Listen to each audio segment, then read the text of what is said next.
Lotus reality and agro farming వారు premium farm land projects మన పొలం ఫేజ్ 1, 2 మరియు 3 కంప్లీట్ చేసుకొని మన పొలం phase 4 Wasar village at Narayana Khed లో ఆగస్టు 15 ఇండిపెండెన్స్ డే రోజు గ్రాండ్ లాంచ్ చేయడం జరుగుతోంది. లాంచింగ్ మరియు ఇండిపెండెన్స్ డే సందర్భంగా 5 గుంటాస్ ల్యాండ్ అవుట్ రేట్ లో బుక్ చేసుకున్న వారికి 1,50,000 రూపాయల డిస్కౌంట్ తో పాటు 2 గ్రాముల గోల్డ్ ఫ్రీగా ఇస్తున్నారు. పూర్తి వివరాలకు సంప్రదించండి. ఓం మహాగణాధిపతయే నమః. ఓం గురుభ్యో నమః. ఓం శ్రీమాత్రే నమః.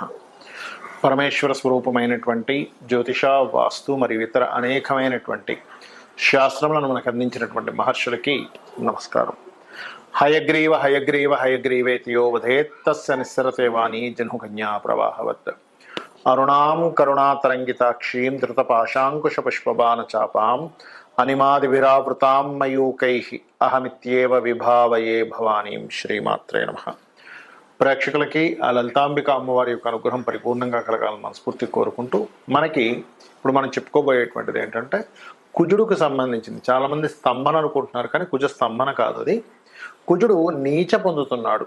ఎప్పటి నుంచి అంటే మనకి అక్టోబర్ 21వ తేదీ నుంచి నీచ పొంది కరెక్ట్గా డిసెంబర్ 6వ తేదీ 6, 7 తేదీల్లో మళ్ళీ వక్రిస్తాడు. అదే నీచపడి వక్రిస్తాడు.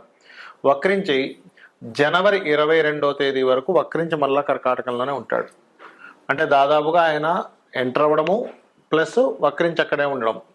దీన్ని బట్టి ఏమంటారంటే ఎక్కువ కాలం ఉంటున్నాడు కాబట్టి స్తంభన అనుకుంటారు. కానీ స్తంభన అనేటువంటిది ఏంటంటే అసలు ఎక్కడా కూడా కొన్ని డిగ్రీలు కూడా ముందుకు కదలకపోతే దాన్ని స్తంభన కింద తీసుకోవాలి.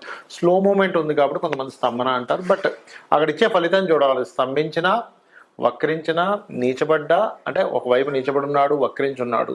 ఆ నీచబడినటువంటి ప్లానెట్ ఏ రాసుల్ని చూస్తుంది, ఏ గ్రహాలను వీక్షిస్తుంది అనే దాని మీద ఆధారపడి ఉంటుంది. ఎప్పుడు కూడా గుర్తుపెట్టుకోండి. కాబట్టి ఈ యొక్క ఫలితాలు ఏవైతే ఉన్నాయో చెప్తుంది నేనైనప్పటికీ కూడా చెప్పేస్తుంది సాక్షాత్ లలిత అమ్మవారిగా భావిస్తూ, ఏ ఏ లగ్నాల వారికి, లగ్నం తెలియని వారు రాశిని చూసుకోండి, ఎటువంటి మంచి జరగనుంది, ఎటువంటి విషయాల్లో వీళ్ళకి జాగ్రత్తలు చూసుకోవాలి, ఏ పరిహార మార్గాలు చేసుకోవాలనేటువంటిది ఇప్పుడు మనం తెలుసుకుందాం.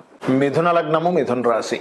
మీకు కుజుడు ఎప్పుడైతే మనకు మారుతున్నాడో 21వ తేదీ అక్టోబర్ నుంచి 2వ స్థానంలో నీచంలోకి వెళ్తున్నాడో, ఇది ఫస్ట్ ఆఫ్ ఆల్ జాగ్రత్తలు ఏమిటి ఇక్కడ, ధనస్థానము కుటుంబ స్థానంగా చెప్తూ ఉంటారు 2వ స్థానాన్ని. సో మీరు ధన విషయాలలో, కుటుంబ సంబంధించినటువంటి విషయాల్లో చాలా జాగ్రత్తగా ఉండాలి. కంటకి సంబంధించిన విషయాలు కొంతమంది చూడండి కొంచెం బ్లర్గా ఉందండి, చూపించుకుందాం అనుకుంటున్నా అవ్వట్లేదు, అలా అలా అలా అంతే, తర్వాత ప్రాబ్లం వస్తుంది. అలాగే ఏదైనా ల్యాండ్కి మనీ ఇచ్చేటువంటి విషయంలో బికాస్ ఆఫ్ కుజుడు నీచబడి ఉంటున్నాడు కదా, ఆ విషయంలో మరి ఇక్కడ ఈ కుజుడు ఈ ప్రభావం ఇస్తున్నాడు. మరి శని 9వ స్థానంలో ఉన్నాడు. కాబట్టి మీరు ఏదైనా లాంగ్ జర్నీ చేసేటప్పుడు తండ్రి గారి ఆరోగ్య విషయంలోనే, హైయర్ ఎడ్యుకేషన్ రిలేటెడ్ సంబంధించిన విషయాల్లో నిర్ణయాలు తీసుకునే విషయంలోని, గురువులతో కొంచెం అనవసరంగా చిన్న చిన్న గొడవలు, గురువులు, తండ్రి తరపు వాళ్ళు, తండ్రి వరుస వాళ్ళతో గొడవలు ఇట్లాంటివి వస్తూ ఉంటాయి కుటుంబ సభ్యుల్లో. ఇందులో మళ్ళీ ఒక మిరాకిల్ ఏమిటి, ఒక మంచి ఏమిటి అంటే ఇక్కడ మీరు గమనించినట్లయితే ఈ యొక్క రవి ముఖ్యంగా అక్టోబర్ 16వ తేదీ నుంచి నవంబర్ 16వ తేదీ మధ్యలో మీకు రవి నీచ పొందుతాడు తులారాశిలో. ఆ సమయంలో మిథునం వారికి ఏంటంటే కాస్త సిబ్లింగ్ వరుస వాళ్ళకి లేదా ఏదైనా సంతానం కోసం చేసే ప్రయత్నము, ఇటువంటి వాటిల్లో మీకు అద్భుతమైనటువంటిది కనబడుతుంది. అలాగే రాజకీయ సంబంధించిన, ఎందుకంటే రవి రాజకీయ స్థానంలో ఉంటూ మీకు యోగాన్ని ఇస్తున్నాడు. అదేవిధంగా క్రియేటివ్ ఫీల్డ్స్లో ఉండేటువంటి వారు, కొంతమంది చూడండి సినిమా ఫీల్డ్ ఇట్లాంటి వాటిలోకి వెళ్తూ ఉంటారు. కాబట్టి ఈ మిథున లగ్నం ఆరు మిథున రాశి వారికి ఈ సినిమా ఫీల్డ్ కానివ్వండి, అదేవిధంగా మనకి చూసుకున్నట్లయితే ఈ రాజకీయ సంబంధించిన ఫీల్డ్ కానివ్వండి, ఈ క్రియేటివ్ ఫీల్డ్ రిలేటెడ్ సంబంధించిన కానివ్వండి, లేనట్లయితే కొంతమందికి చూడండి మెడికల్ రిలేటెడ్గా వీళ్ళు కొంచెం రీసెర్చెస్ కానీ ఇట్లాంటివి వెళ్ళేటప్పుడు మెడికల్ ఫీల్డ్ పరంగా కూడా వీళ్ళకి సక్సెస్ రావడము. సినిమా ఫీల్డ్, మెడికల్ ఫీల్డ్, రాజకీయం ఫీల్డ్ వాళ్ళకి పర్టికులర్గా అక్టోబర్ 16 నుంచి నవంబర్ 16 మధ్యలో మీరు చేసే ప్రయత్నానికి నీచభంగ రాజయోగం చక్కగా మంచి ఫలితాలు ఇస్తుంది. ఆ టైంలో కొంత మీడియేటింగ్ ద్వారా కూడా ధనయోగాన్ని ఇస్తుంది అక్కడ. కాబట్టి ఈ యొక్క విషయాలు చూసుకోవాలి. ఈ విషయాలు చెప్తుంది నేనప్పటికీ కూడా చెప్పిస్తుంది సాక్షాత్ లలిత అమ్మవారిగా భావిస్తూ, ఇక్కడ ముందుగా మేషలగ్నం వారికి కనుక చూసుకున్నట్లయితే మేషం వారికి లగ్నాధిపతి నీచ పొందుతున్నాడు, గుర్తుపెట్టుకోండి. అంటే లగ్నాధిపతి నీచంలోకి వెళ్తున్నాడు, అది మరలా అక్కడ నుంచి శనిని వీక్షిస్తున్నాడు అన్నప్పుడు పర్టికులర్గా వీళ్ళకి దీంట్లో రవి ఎప్పుడైతే మనకి తులారాశిలోకి ఎంటర్ అవుతాడో రవికున్న ఫలితం ఏమిటి అంటే ప్రపంచవ్యాప్తంగా కానీ దేశవ్యాప్తంగా కానీ ఉండేటువంటి ఫలితాలు ఏమిటి, మీ లగ్నరీత్యా వచ్చేటువంటి ఫలితాలు ఏమిటి అంటే, ఒకటి, మీ లగ్నాధిపతి ఎప్పుడైతే నీచ పొందుతున్నాడో ఇక్కడ మీరు జాగ్రత్త పడవలసిన అంశము పర్టికులర్గా వాహనాల మీద వెళ్ళేటప్పుడు, ఏదైనా భూములు కొనుగోలు చేసేటప్పుడు ఈ పర్టికులర్ టైంలో, ఇందాక నేను మీకు చెప్పాను కదా, అక్టోబర్ 21వ తేదీ నుంచి మనకి మధ్యలో మనకి డిసెంబర్ 6వ తేదీ వరకు ఆయన అక్కడ నుండి వక్రిస్తాడు. దాని తర్వాత అని అనుకున్నాం డిసెంబర్ 6 నుంచి. అండ్ జనవరి 22 వరకు అక్కడే ఉండి మళ్ళీ వెనక్కి వెళ్ళిపోతాడు, మిథునంలోకి వెళ్ళిపోతాడు. సో ఈ టైం అంతా కూడా, కాకపోతే ఏంటంటే ఈ యొక్క సంవత్సరం కుజుడి యొక్క సంవత్సరం, క్రోధినామ సంవత్సరం, మంగళుడితో స్టార్ట్ అయింది కాబట్టి ఆయన నీచ పొందినప్పుడు మరింత జాగ్రత్తగా ఉండాలి. అయితే ఇక్కడ భూములు, గృహ నిర్మాణ సంబంధించినటువంటిది, వాహనాల మీద వెళ్ళేటప్పుడు ఏదైనా సబ్జెక్ట్స్, కొత్త కొత్త సబ్జెక్ట్స్ అవి ట్యూషన్స్ కనో లేకపోతే ఆన్లైన్లో మనీ కట్టి ఆ సబ్జెక్ట్స్ తీసుకోవడమో కొన్ని చేస్తూ ఉంటారు డిఫరెంట్గా. అటువంటి విషయాల్లో మరియు తల్లిగారు ఆరోగ్య విషయంలో చాలా జాగ్రత్తగా ఉండాలి. ఇది కుజుడు నీచిపడినందుకు. మరి అదే కుజుడు వక్రించి శనిని కూడా చూస్తాడు. ఎక్కడ ఉంటాడు శని? 11వ స్థానంలో ఉన్నాడు ప్రజెంట్. సో వ్యాపార సంబంధించిన ఎక్కడికైనా ఈవెంట్స్కి వెళ్ళినప్పుడు, లేనట్లయితే ఒక్కోసారి చూడండి లాంగ్ డ్రైవ్స్కి వెళ్తుంటారు సరదాగా అందరూ కలిసి, అలాంటిది ఏదైనా ఆహ్లాదకరమైన ప్రదేశాలకు, అందులో ముఖ్యంగా జల ప్రదేశాలకు వెళ్ళినప్పుడు, ఎందుకంటే జలరాశుల్లో ఉన్నటువంటి కుజుడు వీక్షించి చూస్తున్నాడు.